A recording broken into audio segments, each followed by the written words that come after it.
To you now on Friday, the 2nd of August.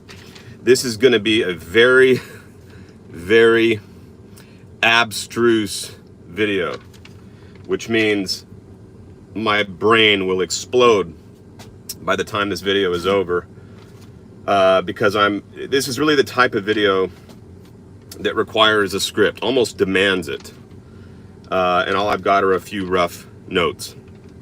So I'll do my very best. Please bear with me. Please bear with me. If you can grasp the concepts I'm talking about, it will be well worth your time to listen to the whole thing.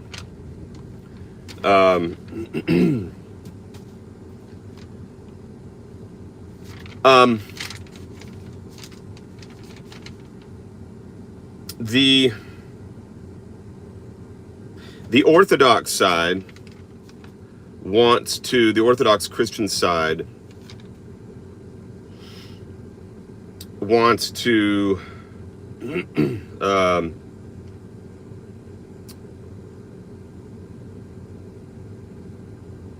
they think they've got me by the balls because I have conflated nature and person, the unforgivable sin within Orthodox theology. Because I've conflated nature and person in my critique of hypostatic causation within the Trinity by denying the distinction between hypostatic inequality on one hand and the co-equality of the persons as to nature. And my response to that is very simple. It's not an illegitimate conflation of nature and person. That would only be a legitimate criticism if I conceded that there were more than one person in the Godhead, which of course I don't concede that. I actually agree, I'm fully on board with the principle that there is a distinction, that there is a nature-person distinction. But my contention is that the model of the Trinity is an inadequate model for shoring up the distinction between nature and person. So my argument is ultimately that taken together, when you take all of the statements they make about the Trinity, they end up conflating nature and person in a way that they don't intend to. All right. So I have just a few rough notes that I want to sketch out here. The first one is this. The first point I want to make is that what Trinitarians cannot seem to wrap their minds around, what they cannot seem to grasp, is the idea that there are multiple eternities within God. There's actually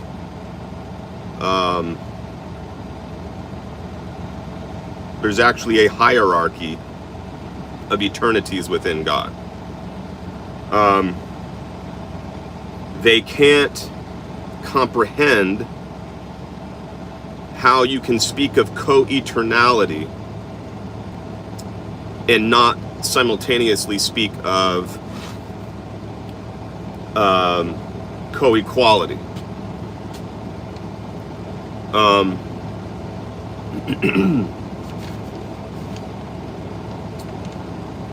So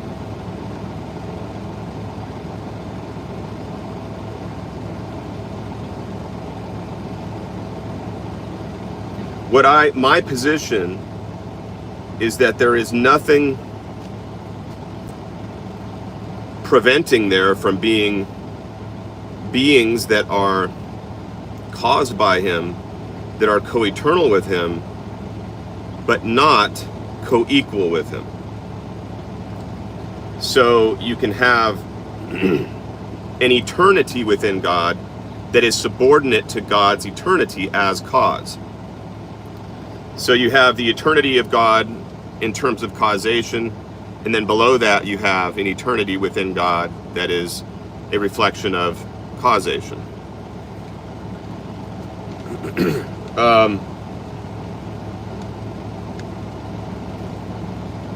Now, I only believe, the second point I want to make is that the distinction between nature and person is found within the single person of God. Okay? Now,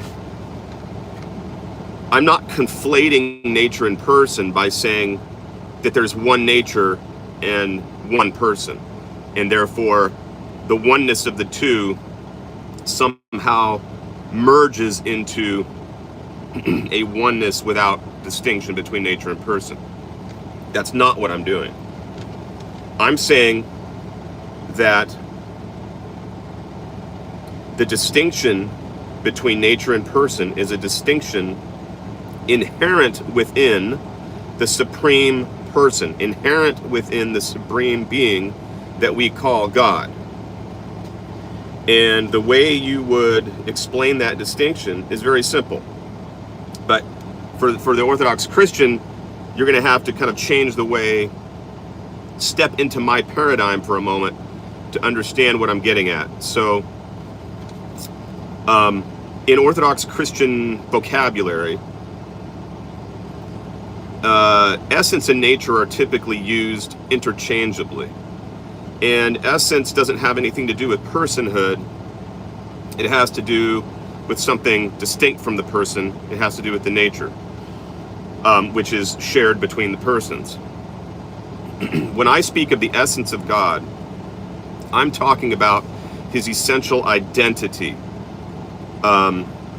his essential subjective identity, his person or personhood. And nature, I would use more or less interchangeably with the term being. So his essence is his person or personhood, and his being or nature would be what in Vedic parlance, it would be his body, which is literally infinite. So it corresponds with his power. And his power we often refer to as his Shakti, the goddess. So the goddess Shakti is the power, the body of Shiva.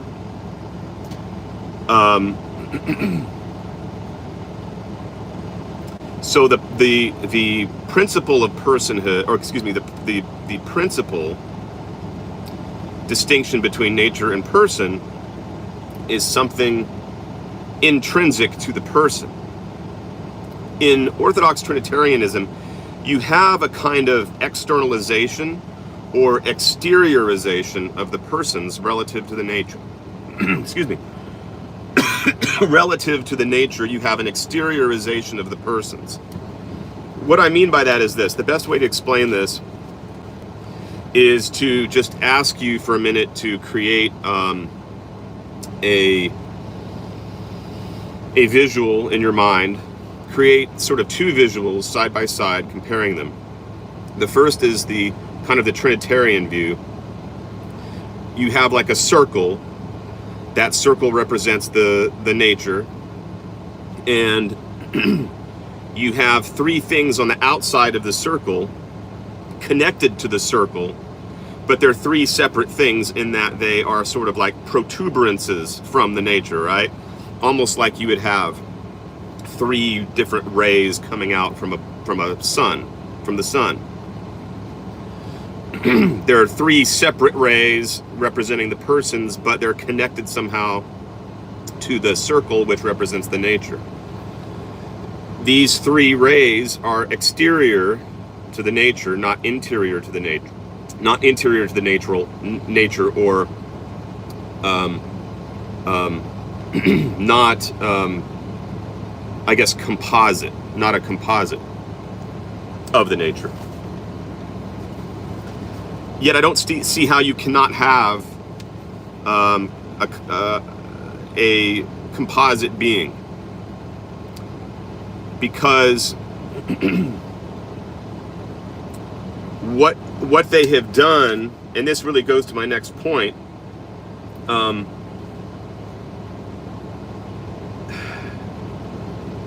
my third and final point is basically that this is kind of like merging naturally into my third point. My third point is that the nature person distinction is not found, quote unquote, between singularity, or the nature, and hypostasis, which is the principle of plurality, since you have three persons in the Trinity. The nexus between the principle of oneness and the principle of plurality is not discoverable in this sort of hidden or mysterious space between the two.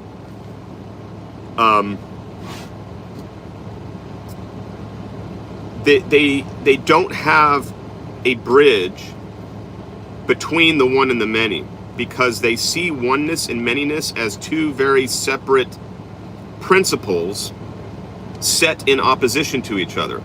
This is where you have an explicit dialectic of opposition being set up within the Trinity itself.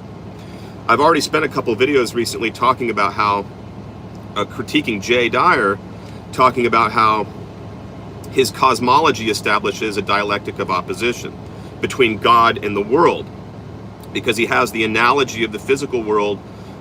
He has the physical world being an analog of a higher eternal world in the mind of God, but between the two there's no way to reconcile them.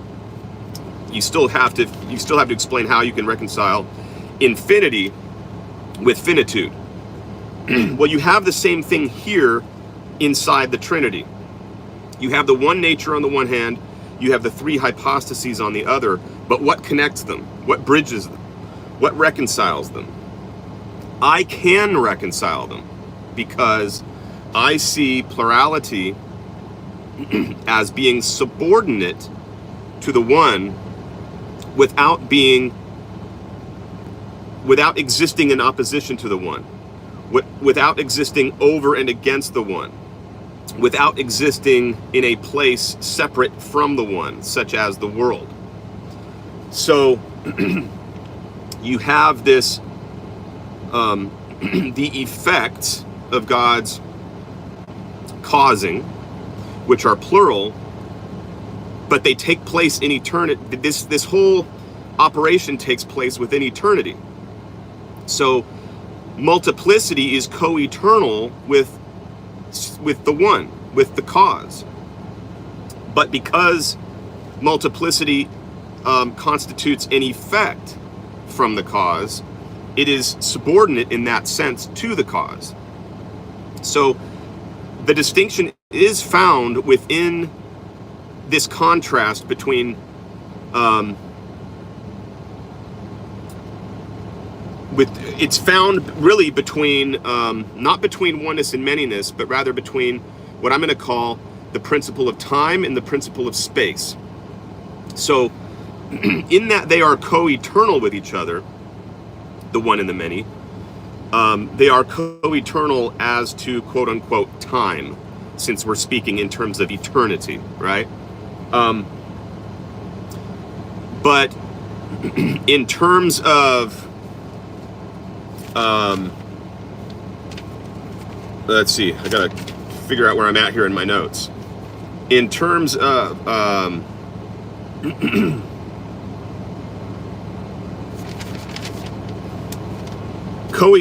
in terms of inequality, they are unequal in terms of number, which is what I would designate as space, right? because number deals with the concept of extension. So that's why when we talk about number, we're talking about space. The many within God's eternity are co-eternal with God, but they are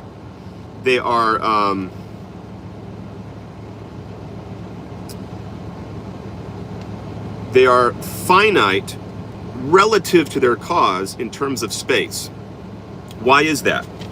Because God can cause a huge number of objects or beings, and that number can get bigger and bigger and bigger and bigger everlastingly, and yet there's still not a plural number that instantiates the principle of infinity.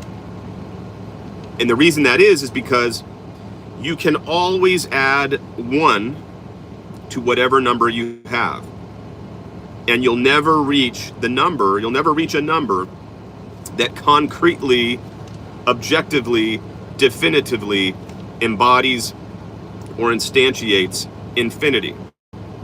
The only number that instantiates the principle of infinity is the number 1. So the 1 can encompass an infinite number of, it can encompass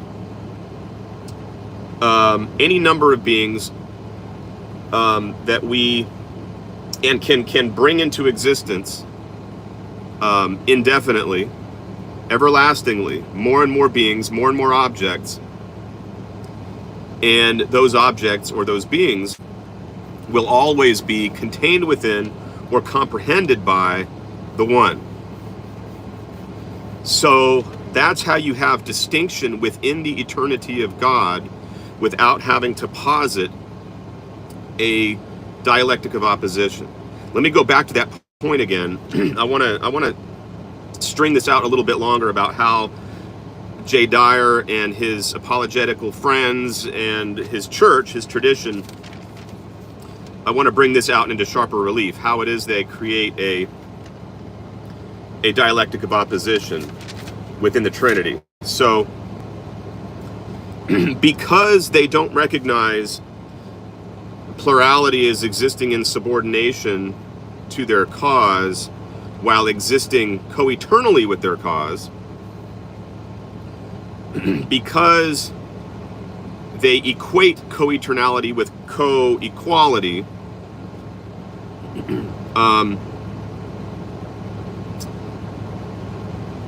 they have to set the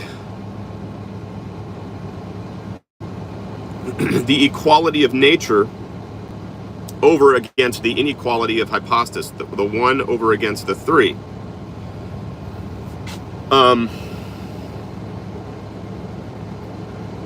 And here's a bit of a contradiction in their phraseology.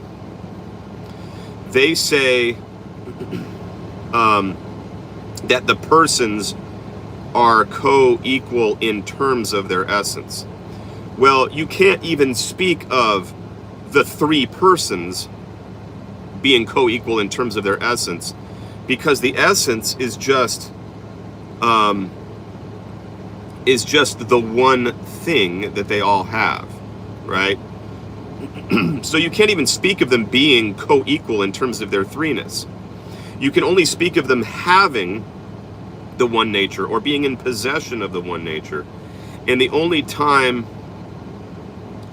you can talk about the persons relative to this issue of quality, or relative to this issue of equality or inequality, is when you affirm their inequality in terms of hypostatic origination, with the Father being unoriginate and the other 2 persons being caused.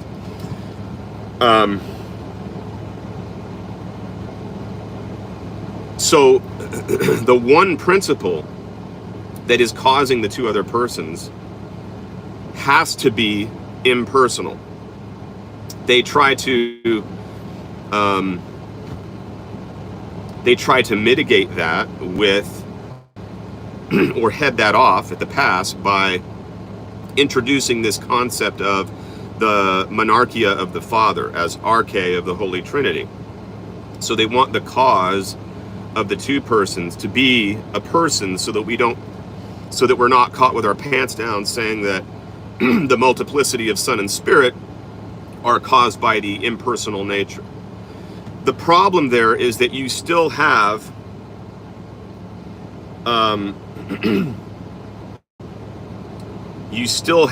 these three persons that are said to be co-equal in one sense and unequal in another sense, in being juxtaposed in terms of the principle of singularity or oneness and the principle of manyness. Hypostasis representing the principle of manyness and nature representing the principle of oneness. So because nature has to represent oneness, when multiplicity is caused by the one, i.e. the Father, you're really just talking about the nature, whether you want to or not. Okay? So, and again, that's because they absolutize the persons by saying co-eternality equals co-equality. If you recognize that you can have co-eternality without co-equality, then the one and the many are not at loggerheads. One is subordinate to the other, but not in terms, not in dialectical terms, not in terms of you have God over here and you have creation or manyness over here, and neither shall the twain meet. That's what Jay does with his cosmology. That's where you have to come up with all this ridiculous shit of having two worlds, one finite and one infinite, and claim that by analogy they somehow magically come together into one thing. I think I've covered it all. I hope that made sense. I'll try to answer any questions you might have. I know there's a lot of comments coming in. I can't respond to them right now. Well, maybe I can. Let me grab my phone because I got the sun. I've got the sun on my phone and I can't read anything. There's a lot of stuff in here. Anyway, am I a Biden supporter? They want to know my politics. I'm not a Biden supporter, and I'm not a Trump supporter. I think the whole system is designed. I think that whole system is a dialectic of opposition, to be honest with you. So, yeah, no, I oppose the whole system. I think it's all ridiculous and corrupt, and I think Trump is just as much part of the swamp as anybody else. Okay, that's not what I'm here to discuss. I'm here to discuss theology, and I'm pretty much done with my video. Anyway, have a great day, guys. Have a good weekend coming up. It's Friday, so enjoy it. And I'm going to go ahead and post this now.